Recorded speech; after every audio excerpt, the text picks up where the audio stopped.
Last most satisfying incident ఏంటి మీ లైఫ్లో?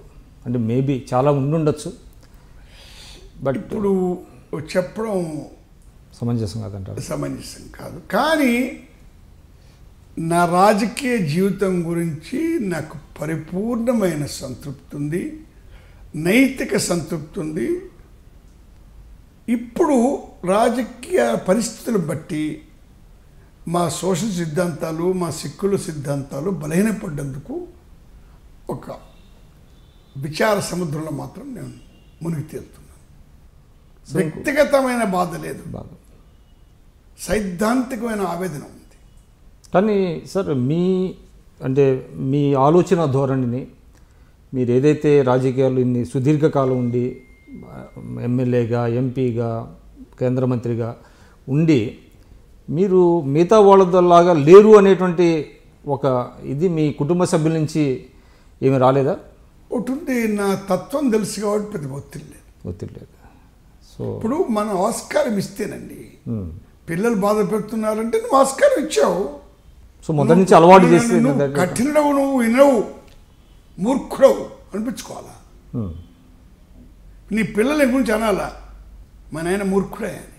వెనకటికి పాతకాలంలో దొరలు కూడా వాళ్ళు పిల్లకినే వాళ్ళు కాదు, వాళ్ళకు ఆ దొరలకు కూడా ఆ ఫ్యూడల్ సమాజంలో కూడా వాళ్ళకు కొన్ని నైతిక ప్రమాణాలు ఉండేవి, వాటి పాటించాం. కాబట్టి ప్రతి సమయంలో కొన్ని ప్రమాణాలు ఉంటాయి, వాటిని పాటించడం మన ధర్మం. చెప్పడం ఒకటి, చేయడం ఒకటి. అందట్లో నేను చెప్పను త్రికరణ శుద్ధి 100% నాకుందని. 100% కాకుండా 51% అని ఉండాలి కదండి. So very కంటెంటెడ్ life. కంటెంట్. ఇప్పుడు లైఫ్లో ఏం కావాలండి? మా నాయనకున్నంత ఆస్తి నాకు లేకపోవచ్చు, కానీ నేను ఎన్నుకున్నటువంటి వృత్తికి న్యాయం చేసే సంతృప్తి నాకుంది. సరిగ్గా చేయలేదని కొందరికి వాదన ఉండొచ్చు, అభిప్రాయం ఉండొచ్చు. అది వాళ్ళ ప్రమాణాలను బట్టి ఉంటుంది, సిద్ధాంతాలను బట్టి ఉంటుంది.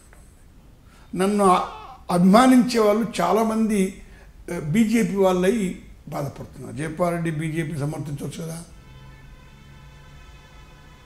నేను ఇటీవల వేదాల గురించి చదివాను మొదల నుంచి, ఇప్పుడు రాస్తున్నాను కూడా కొంచెం. వేదాల్లో ఏముందని మీరు ఏమనుకుంటున్నారు? చదివారు మీరు? నాకు సంస్కృతంలో ప్రవేశం లేదు, ఉండేటందుకు వీలు లేదు. సంస్కృతంలో ప్రవేశం ఉన్నవాడు పండితుడు తప్ప మేధావి కాడు. అంటే knowledge is different from wisdom and intellect. నేను సర్వపల్లి రాధాకృష్ణన్ రాసిన పుస్తకాలను చదివాను. నేను వేదాల గురించి రాశాను, అండర్లైన్ చేశాను. ఎవరితో కూడా ఋగ్వేదం గురించి చర్చించే విధంగా ఉన్నాను నేను. ఏముంది, మీరేమనుకుంటున్నారు? చదవకుండా దాన్ని గొప్పగా చెప్పడం చాలా గొప్పగా ఉంది. అట్లా దాని యొక్క ఔన్నత్యాన్ని తక్కువ చేయడం కాదు, దాంట్లో లేనిది ఉందనుకుని భ్రమించడం తప్పు.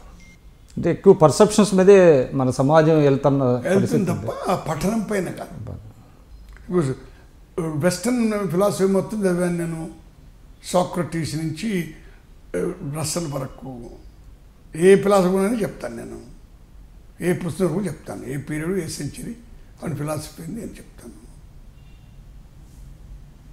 ఋగ్వేదం నుంచి శంకరాచార్య వరకు చెప్తాను, రామానుజం వరకు చెప్తాను. ఇవన్నీ ఎందుకంటే నీకు సైద్ధాంతిక దృక్పథం ఏర్పడాలంటే ఈ విస్తృతమైన పరిజ్ఞానం లేకుండా సైద్ధాంతిక దృక్పథంలో లోతులేవి, పునాదులేవి. సో మీరు ఈ ప్రతిపక్షంలో ఉన్న 5 ఏళ్ళు చాలా ఫ్రూట్ఫుల్గా. నేను మంత్రి ఉన్నప్పుడు చదవడం ఎప్పుడు చదివి.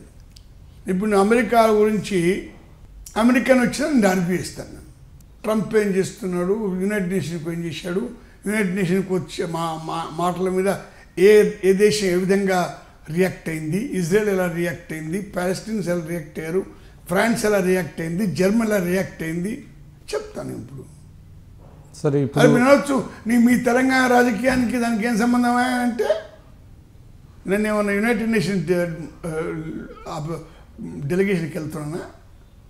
వెళ్ళలే కదా.